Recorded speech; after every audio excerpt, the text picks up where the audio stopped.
Again, good morning to our fellow educators.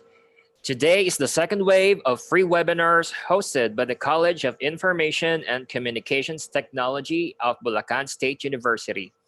This is the result of all the positive feedbacks we have received in our first series of webinars. We have prepared 4 topics specially catered to our fellow educators.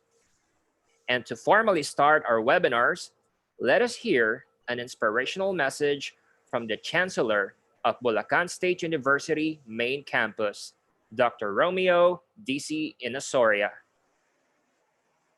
Okay, good morning, everyone.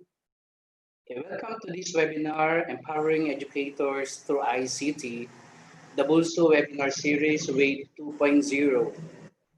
This is sponsored, of course, by the College of Information and Communications Technology. And I understand you will have a package of 4 important topics on your schedule, and I'm looking forward to attend all of those. COVID-19 pandemic continued to annihilate the humanity. We could not help ourselves but to surrender our faith to God, for He alone is the source of our strength for us to continue the life that He has given to us. And for many years now, the economy has given a big hit due to COVID-19. Small businesses which thrive on daily income have been badly shaken, especially owners of roadside stalls. Big businesses have not been spared either. Tourism and travel have been throttled. Many airlines have been declared their situation as dire. Some have already filed bankruptcy, and thousands of workers have been made jobless. The commodity sectors had also been impacted through a slump in demand. In the education sector, many countries have decided to close schools, colleges, and universities. Severe short-term disruption is felt by many families around the world. Homeschooling is not only a massive shock to parents' productivity, but also to children's social life and learning. Teaching is moving online and on untested and unprecedented scale. Student assessments are also moving online with a lot of trial and error and uncertainty for everyone. Many assessments have simply been cancelled. Importantly, this disruption will not just be a short-term issue, but it can also have a long-term consequently for the affected cohorts and are likely to increase inequality. So much to our desire to take the life easily as we had been doing. But no matter how we think it that way, we always go back to the state of VUCA. I guess many of you know what VUCA means. Yes, we are living in the world of VUCA. We are living in the world of volatility, of uncertainty, of complexity, and ambiguity. Perhaps those who want to know more about VUCA environment, we can have a separate discussion on a separate venue. And moreover, we cannot just sit on the corner and doing nothing at all. We have to do something to combat the pandemic and its effect to mankind.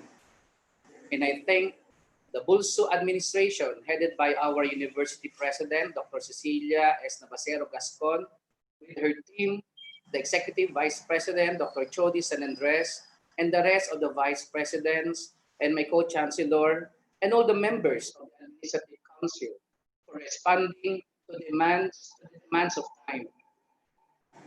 For the past weeks, we have been learning and trying to equip ourselves to carry on the challenges of COVID-19 in the academe through a series of webinars. Perhaps, perhaps some members of the community are cynical to what we have been doing all this time. This is our fair share, and no matter how difficult it may be, we can be assured that Bulacan State University will be our partner to accept the challenge brought by the COVID-19 pandemic. Many thanks to the CICT family for responding to the call of our university president for holding webinar like this. This may be an easy task for you before your students, but I think it will be different now in front of the professors and instructors. Perhaps some of them had been your professors during your college years. So good luck to all of you. Mabuhay ang kaburuan ng Bulacan State University, mabuhay ang CICT, mabuhay ang Bulacan State University at ang bansang Pilipinas. Magandang umaga sa ating lahat. Thank you very much, Dr. Romeo Inosoria, for that very inspiring and wonderful message. And now let us hear a message from our hardworking Bulacan State University President, Dr. Cecilia S. Navacero Gascon.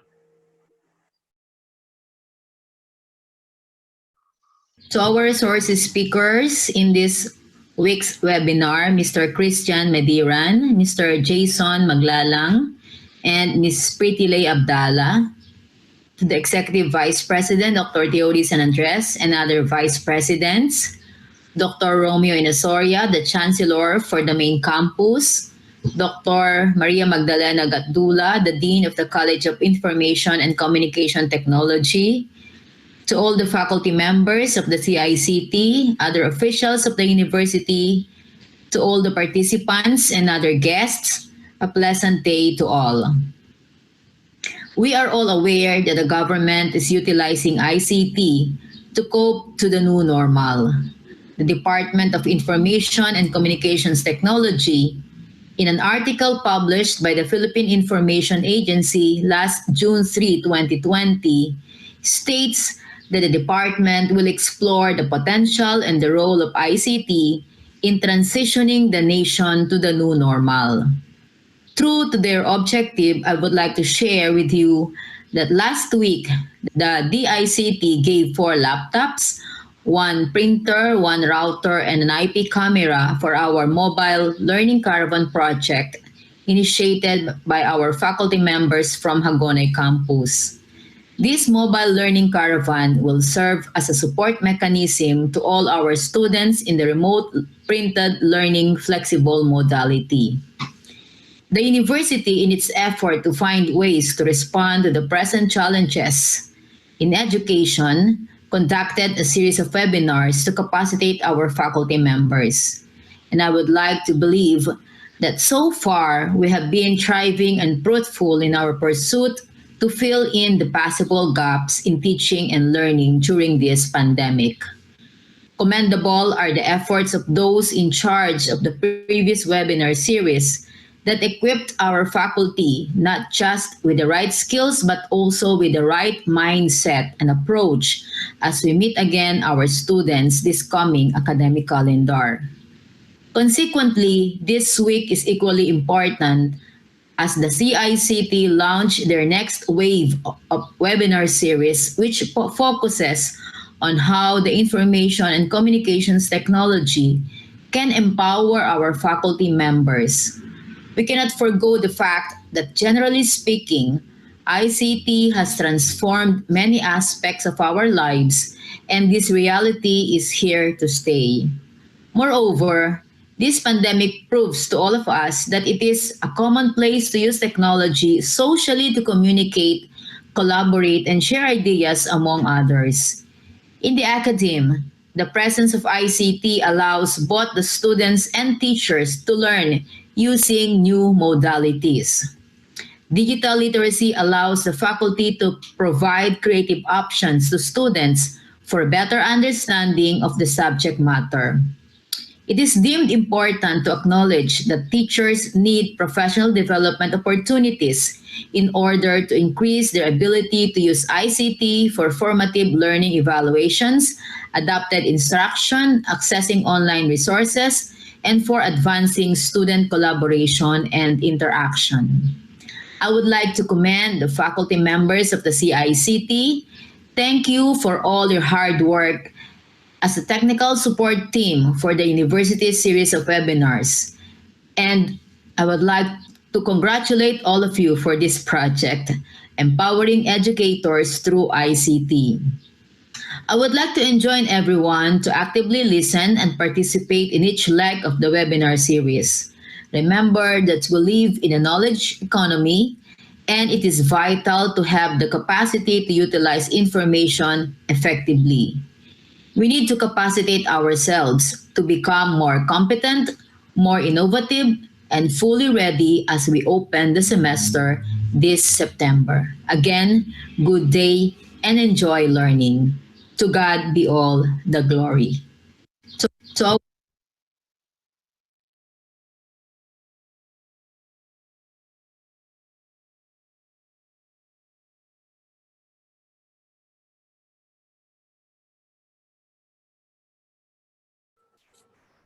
Thank you very much, President Gascon, for your very wonderful message.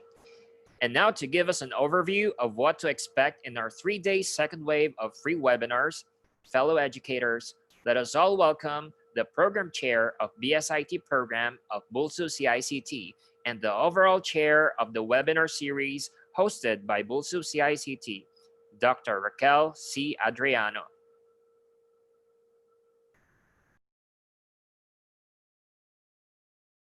To our ever supportive University President, Dr. Cecilia Nabaser Gascon, to our hard-working Executive Vice President, Dr. Teodi San Andres, our dedicated Chancellor, Dr. Romeo Inesoria, our energetic Dean, Dr. Maria Magdalena Gatdula, the rest of BulSU administrators, our resource speakers, to all the attendees, blessed morning. We are very grateful for your overwhelming support to our first webinar series. Indeed, we are empowered by the responses of all participants from different institutions. This is the reason why we are here today, the BulSU-CICT team, to continuously empowering educators through ICT. Challenges are becoming real endeavor as we face the opening of the new school year with the so-called new normal setup. We are busy learning, exploring online tools to address the need of the new learning environment, looking for appropriate platform, preparing lesson materials, and others.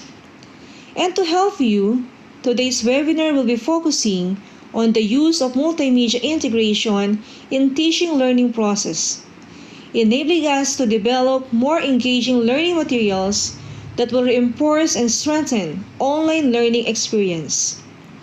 Let me give you the topics for the 3-day webinar series. For today, July 27, we have 2 sessions, Multimedia Integration in Teaching via Distance Learning with Mr. Christian Mediran as our resource speaker. For the afternoon session, Adobe Photoshop Essentials for Educators. Our resource speakers are Mr. Jason Magalang and Mr. Christian Mediran. For July 29, Day 2, Advanced Microsoft PowerPoint for Educators. How to develop engaging learning materials with Mr. Jason Magalang. And on July 31, Ms. Maria Pritilay Abdallah will be discussing organizing open educational resources using G-Sites. To all the attendees, thank you. God bless. All the best for us educators. Thank you very much, Dr. Adriano. We hope that you, our fellow educators everywhere in the Philippines, as well as our viewers from all around the world, will have a lot of takeaways from our prepared topics, just like what you did with our first wave of webinars. Enjoy our second wave of webinars, happy learning, and continue to be always empowered by ICT.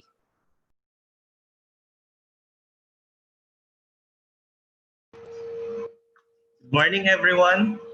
Welcome once again to this webinar entitled Empowering Educators Through ICT. And our topic this morning is about multimedia integration in teaching via distance learning. So I'm your speaker, Mr. Christian Mediran, a faculty member of BulSU-CICT since 2008, a graduate of Master of Information Technology at Bulacan State University, and currently taking Doctor of Information Technology at Angeles University Foundation. I'm usually handling multimedia systems and web design classes.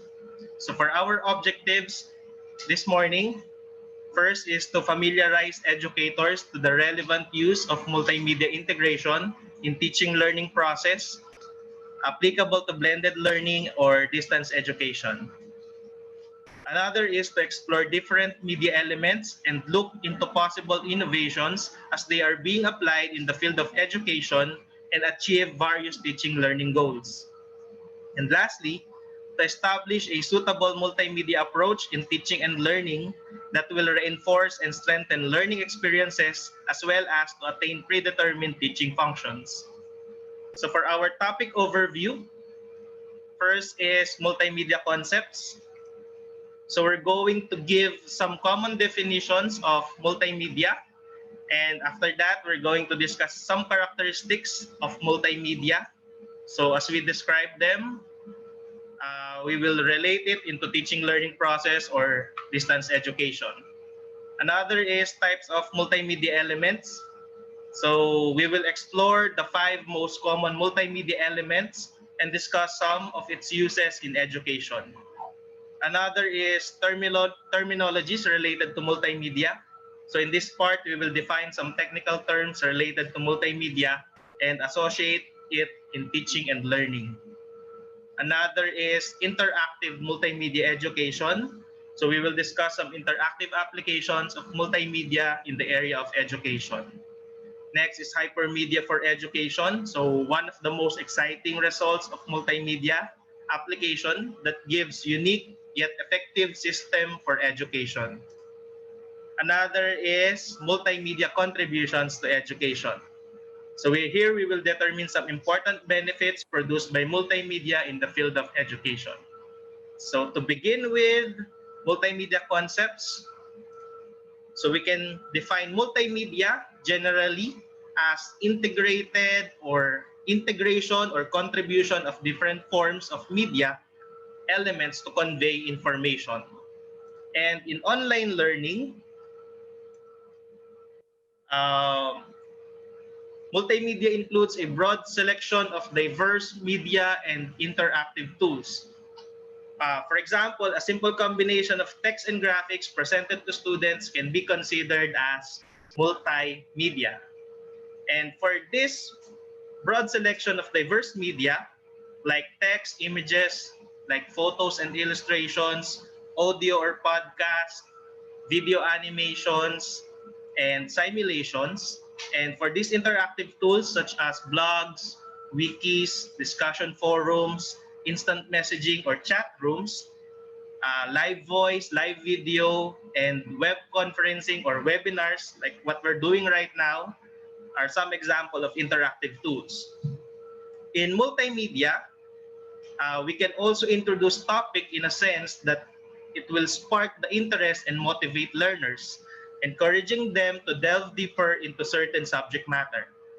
So wherein, according to practical learning principles, information should be presented in a meaningful context, and multimedia can provide such circumstantial experiences for learners. Another is multimedia is also effective in presenting meaningful examples using various media elements and usually establishes interactivity. So, which can be instrumental to active learning process and increase the interaction between students and teachers. So next is characteristics of multimedia.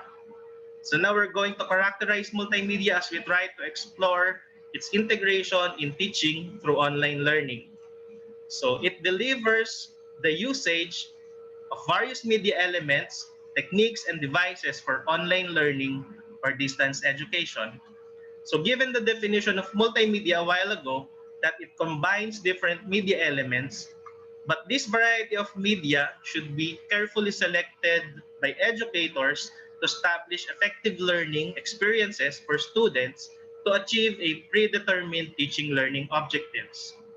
Another is the combination and execution of several analysis and studies happening in the field of educational technology for the improvement of teaching learning process. So here, multimedia is expected to carry out analysis technique that can enable distance learning to understand multimedia automatically. This technique can produce innovative service to both educators and learners. But unfortunately, analysis technique is an extensive branch of multimedia, and hopefully we can discuss it in another setup. Next is it requires proper use of technology available in the field of education. So that's why in the next part of this webinar series, we're going to explore specific software application we can use for multimedia integration. Actually, there's a lot of application for multimedia integration, and all you have to do is to choose the right software where you can manipulate and present various information. And lastly, in multimedia integration, several media elements are suitable for effective communication of ideas in the learning or in the process of teaching learning. So we're about to determine each major type of multimedia element. Maybe some of us are already familiar with these elements, but hopefully you can still get something here as we're about to discuss it one by one. So let's proceed to types of multimedia elements. So first, we have text. Okay, so basically represented by alphanumeric characters and are commonly used to deliver information in any multimedia platform. It also used as main component of a multimedia application and consistent to support expression of specific information. So as the common or as the most common multimedia option, text can be also easily overlooked. Providing proper use of text types, sizes, colors, and background color is as important as its purpose to express specific information or reinforce information in other media. For example, you can choose the font and its size and color to set a tone or project an image. Or you can choose the mood you want to emphasize and combine it with the background color. Text can make the intended message you want to convey through multimedia more understandable. It can be used as an immediate alternative in case a digital image is not available. Another, in online learning platform, some educators tend to lessen or even avoid to use text. So attempting, for example, a 10-page text into a 2-minute animation for online learners. So they tend to convert it. Okay? But in 21st century world, it is said that text is so 18th century. So it's boring, it's flat, or it's not interactive. But actually, in an interactive platform, 10 can be accessed by clicking straight on a word or set of words that could direct you on a predetermined destination. For example, in this PowerPoint presentation, we can provide a certain text that you can click and then transfer you into another slide. Or even on a web page, you can provide a certain word or set of words that you can click and then transfer you into another web page.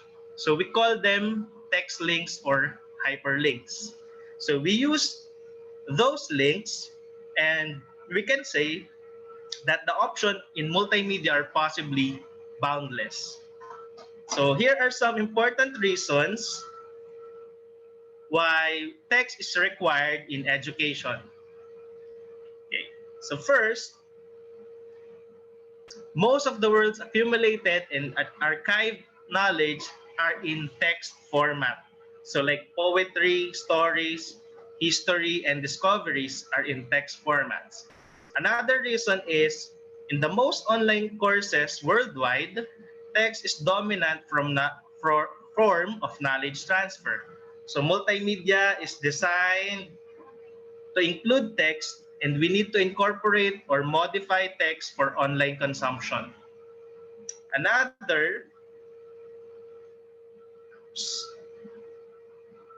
okay, sorry. Another reason is we need educators and students who are as critically literate and fluent in consuming and producing text as equal to other media. So we can say that we must encourage every educator to guide our online learners to critically absorb and analyze text-based information. So I hope still text is part of your distance learning module. In fact, it needs to be. Our online learners need to be able to read, comprehend, analyze, and evaluate the utility, veracity, and accuracy of the text.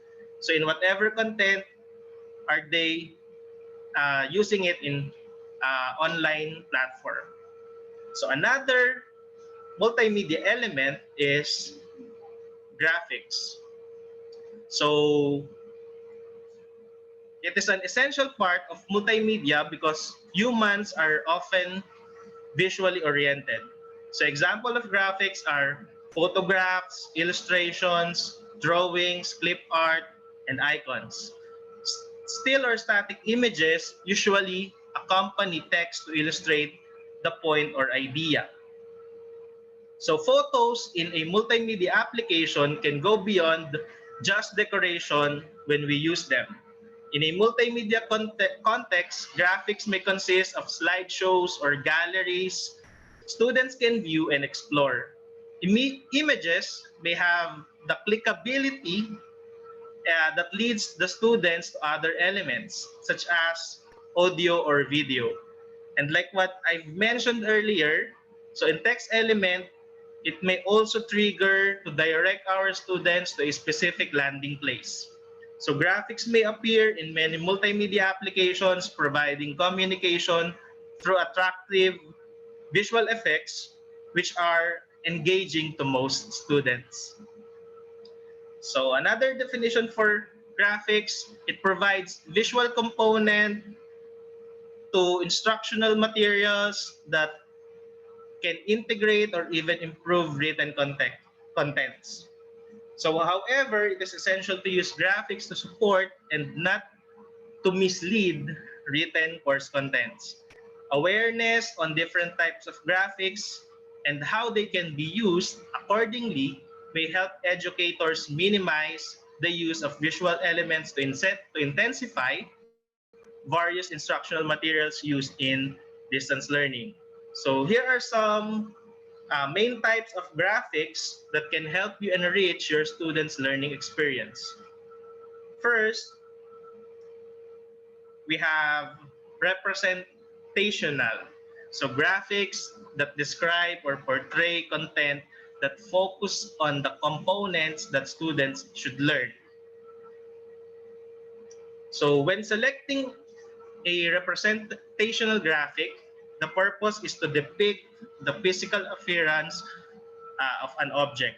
So think of an illustration or diagram that provide a realistic outline to accompany the text. So the science, health, and engineering fields frequently use these types of graphics to explain or clarify complex topics. So moreover, this instructional value to course, especially for visual learners. So for instance, a biology class might consider a representational graphic when describing the complex anatomy of an eye. So another main type of graphics is organizational.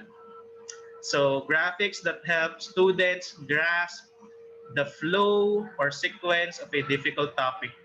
So possible organizational graphics include drawings, maps, flowcharts, or even animations. For example, an instructor could create a flowchart that demonstrates the steps a customer will make to purchase a product, so that students not only read about the process but also see it laid out in a way that complements the written text. So for instructors interested in creating their own graphics, programs such as what we're going to explore on the next part of this webinar can help individuals leverage their subject matter expertise to create them instead of relying on publisher materials. Another is relational. Graphics that relies on data to display trends and other relations between different variables. So examples include bar graphs, pie charts, histograms, and scatter plots. So instructors should shy away the utilizing these figures in their online classroom. So graphics can be crucial for helping students interpret and analyze data to form their own understanding. So consider a political science instructor who creates a bar chart based on the frequency of political stories based uh, online for each local news agency. So students could then interpret this graphic to form arguments for the final assessment on trending online stories. So another and last type of graphics is decorative. So graphic that is frequently used in online courses, but it adds little instructional value. So this should be used lightly since they are not contribute to students' comprehension of learning material. These types of graphics are static in nature. So think of a clip art or stock photo that an instructor can use. So it may add decorative graphics to give appeal to text-heavy contents. Sometimes these types of images can actually affect students' cognitive load.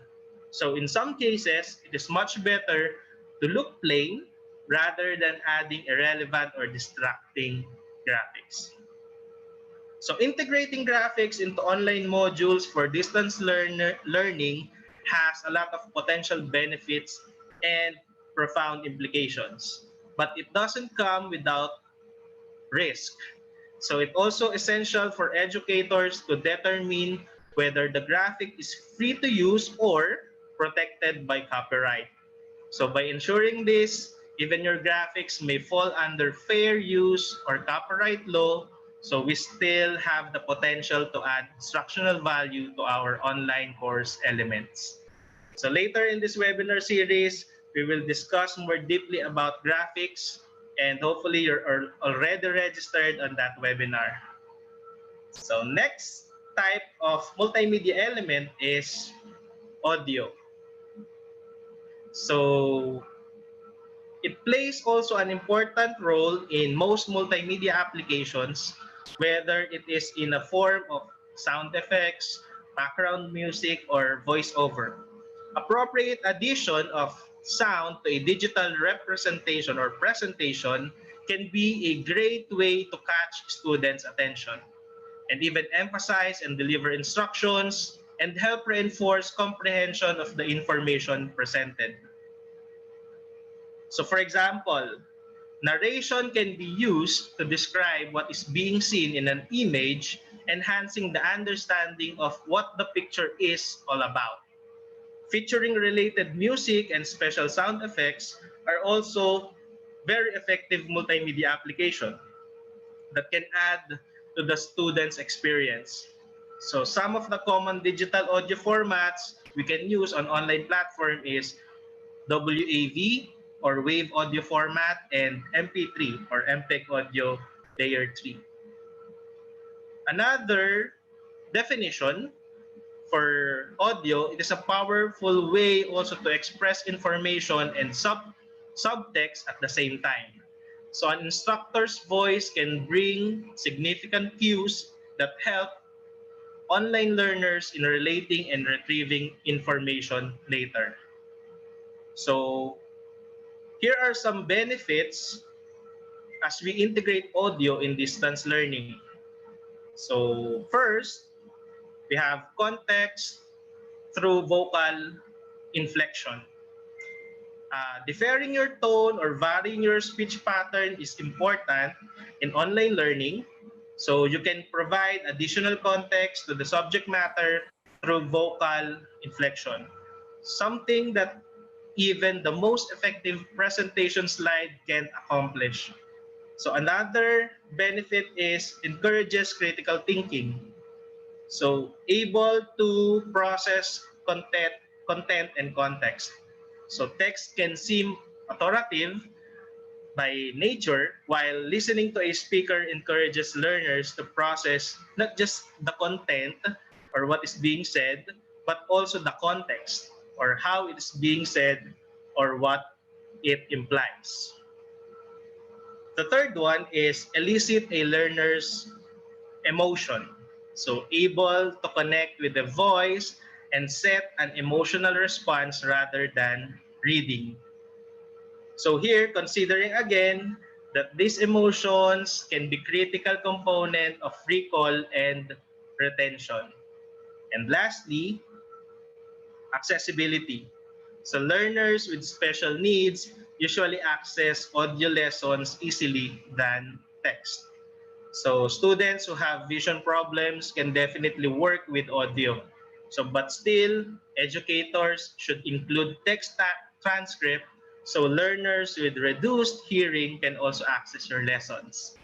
So some content is naturally better studied using audio learning compared to text or graphic-based methods.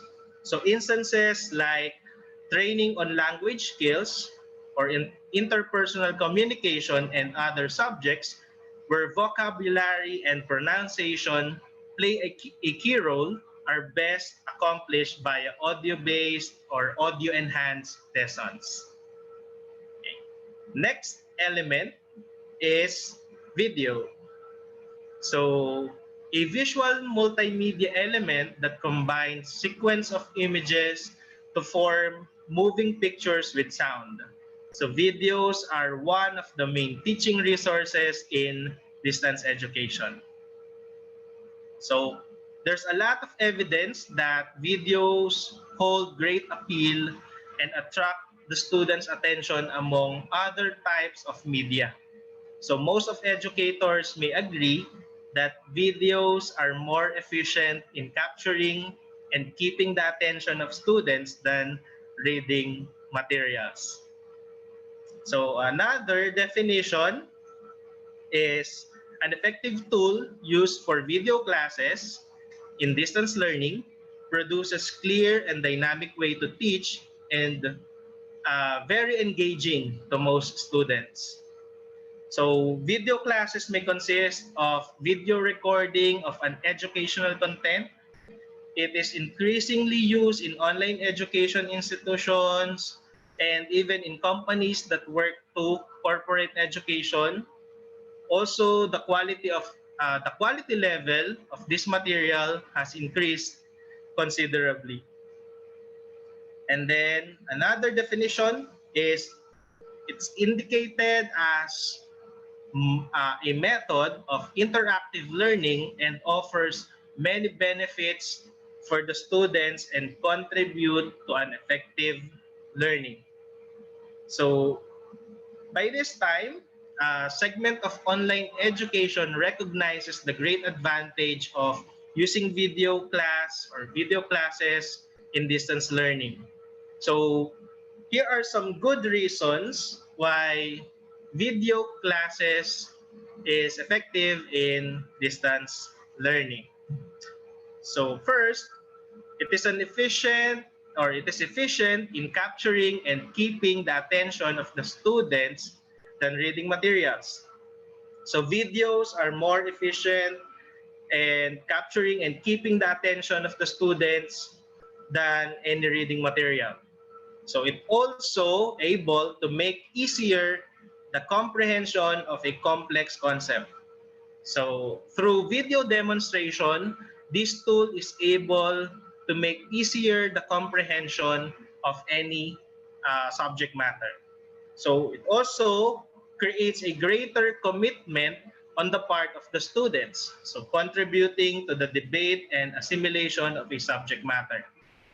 And lastly, through the use of images and sound, video classes contribute in building a better connection between teachers and students.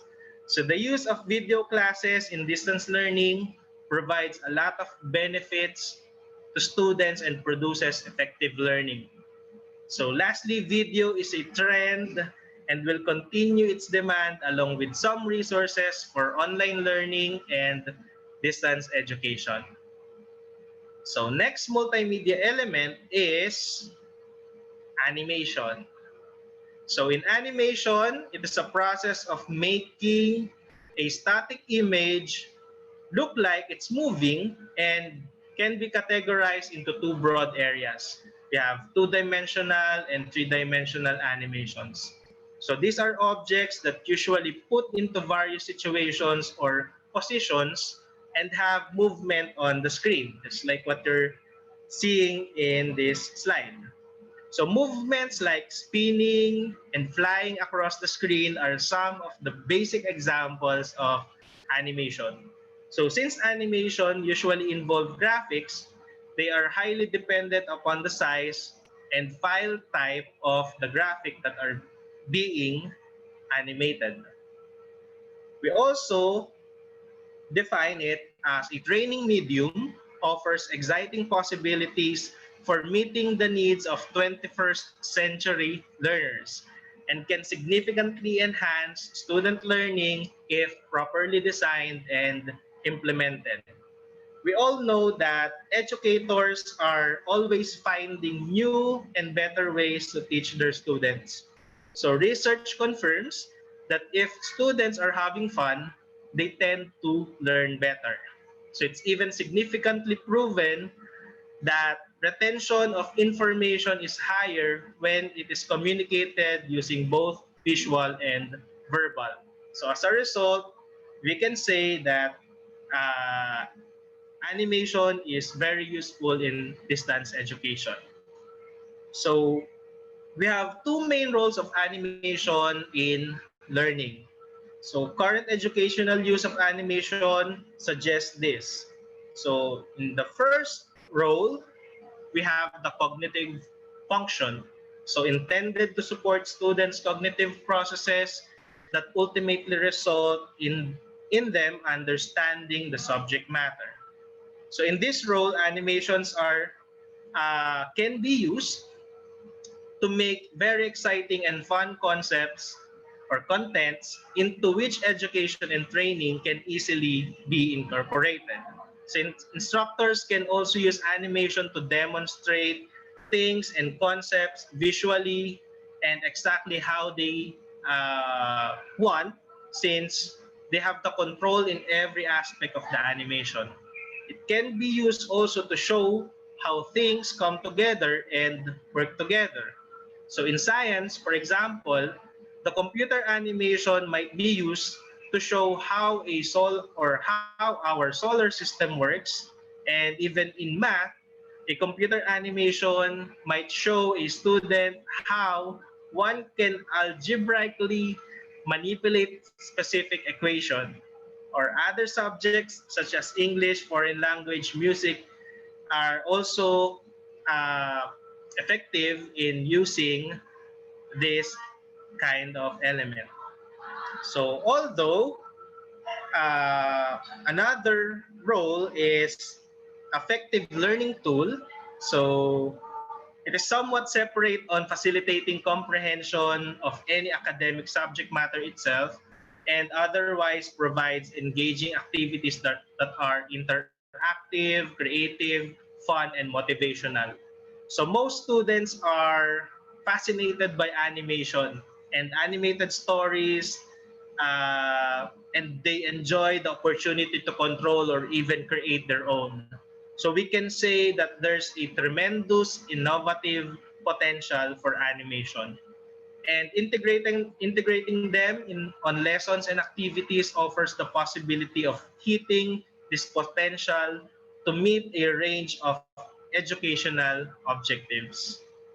So with that five elements, we will proceed now on the terminologies related in multimedia. So for some terminologies related in multimedia, we have what we call multimedia project. So it is an output form or output from integrating digitally created and manipulated text, graphic images, sounds, videos, and animation.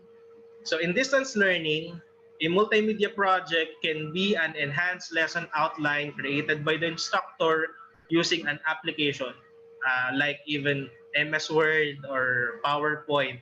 You can use that.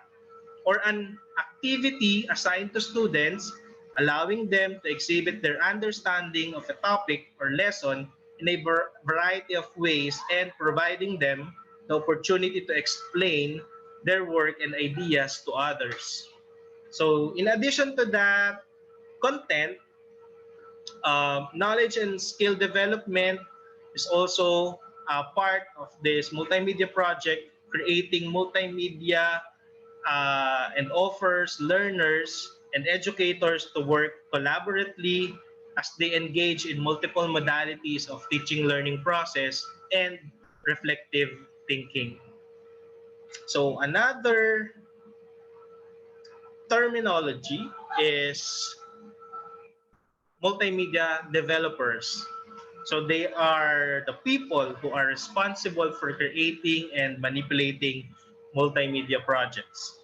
So in industry, multimedia developers are the artists and designers who create interactive programs using a variety of graphic techniques, and they need computer and artistic skills as well as the ability to collaborate with other media and marketing specialists. But in the academe, we can consider educators as multimedia developers, as they are the one engaged in designing course contents using multimedia projects like presentation slides, audio recordings, video classes, animations, and many more. And we have also this terminology, interactive multimedia.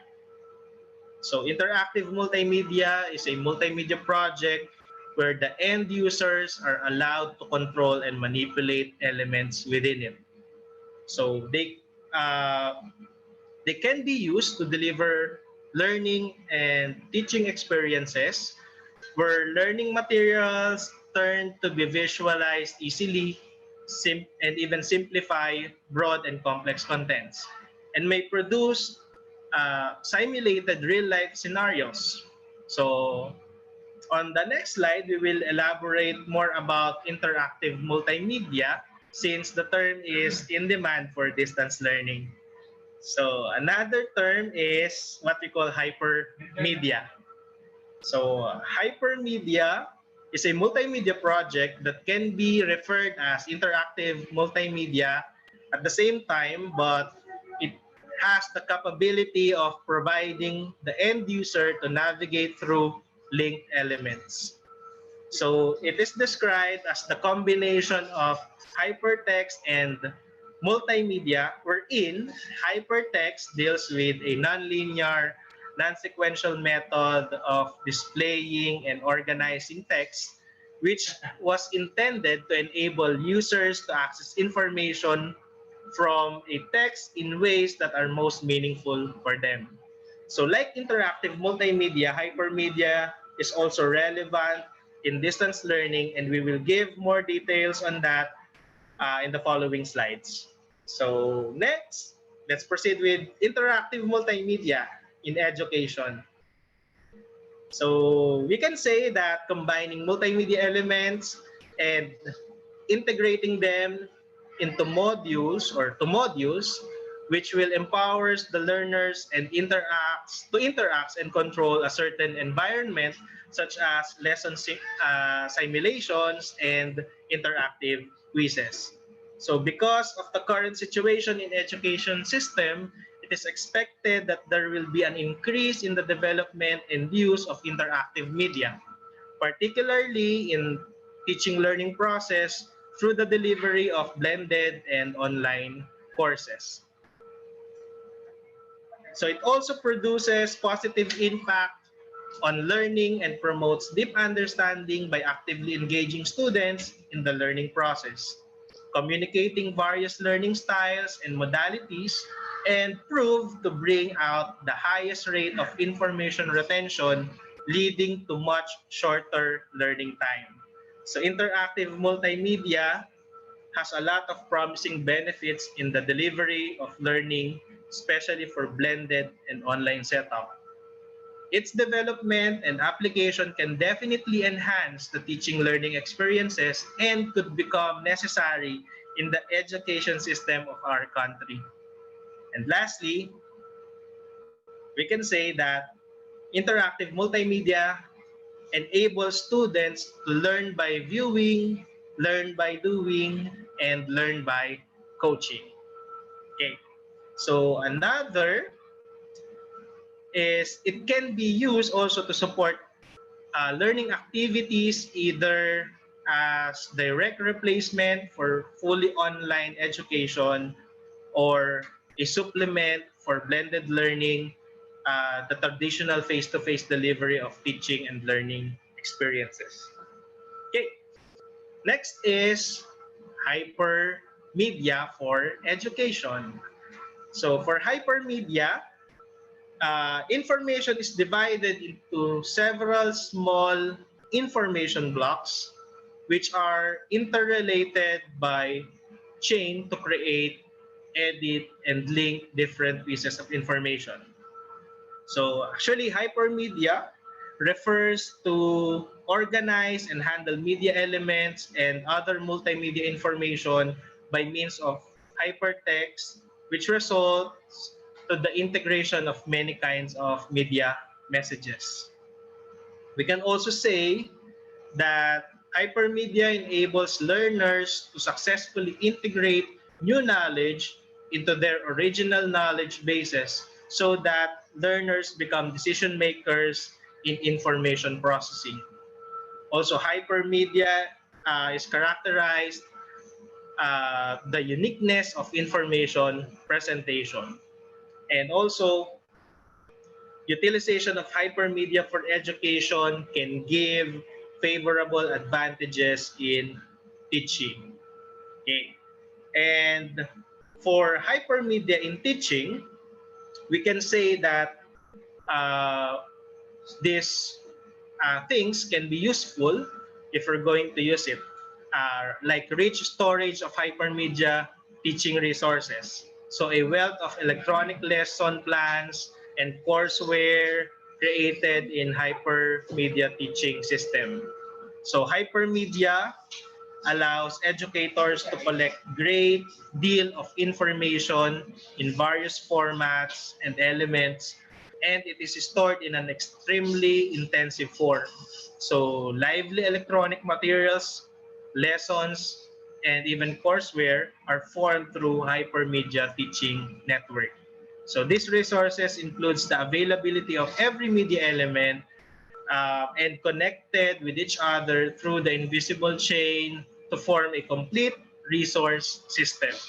So some universities and educational institutions requires this resource system for a certain course or subject. But since it is rarely seen in our country, our ultimate source from this is no other than the World Wide Web or the internet. So another thing is optimizing classroom teaching. So it mainly offers three aspects.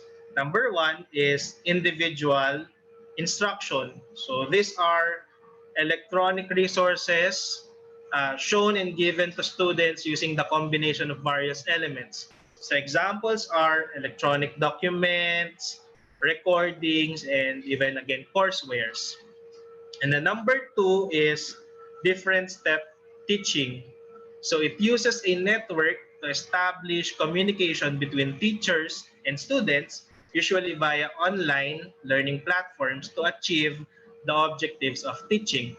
So examples are Zoom, of course we have also Google Meet, and the latest just being released by Facebook is Facebook Room.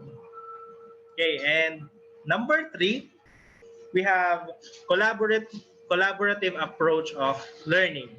So the advancement of online systems and websites, educators can upload their instructional materials where students can directly manipulate and be involved in the process of problem solving. So examples are Google Docs or even wikis like Wikipedia, wherein you can directly put your information.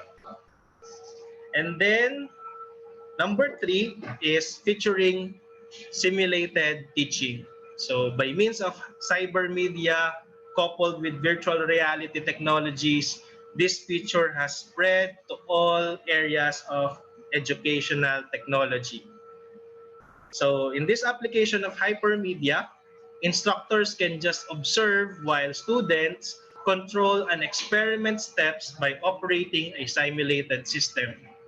It provides the student with a kind of visual environment and involvement as if they are in a realistic setting and easily recognize each, each situation of learning or even acquire new discoveries. So to be able to give you a much concrete example of this feature, let me explain first the difference between virtual reality and hypermedia.